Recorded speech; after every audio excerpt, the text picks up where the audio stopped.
আমার বার্থডের দিন সকালে কী হয়েছে সেটা তো তোমরা আগের ব্লগে দেখেছো। দেখে নাও সন্ধেবেলা কী হলো। সেদিন ছিল আরও একটা পুচকের জন্মদিন আমার মেজদির বাড়িতে। আর আমাকেও ওরা ডেকেছিল, ইনভিটেশন ছিল, আমি গেছিলাম। আর সেখানে যে ওরা এরকম প্ল্যান করেছে আমি জানতামই না। ওই যে দেখছো আমাকে এক্ষুনি যে কেক মাখাবে, ওরই সব প্ল্যান আর কি। সব কেক নিয়ে এসে অ্যারেঞ্জমেন্ট করে এখন আমার কেক কাটা চলছে।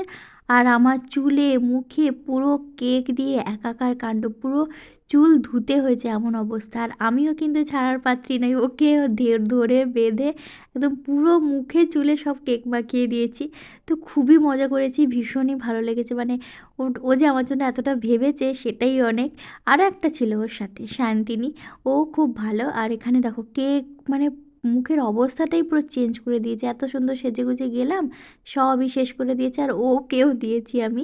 এখানে এখন ডিনারের পালা ছিল, চিকেন বিরিয়ানি, মাটন রেজালা। আর আমি তো মাটন খাই না, তো চিকেন কষাই খেয়েছি। আর ছিল রসগোল্লা।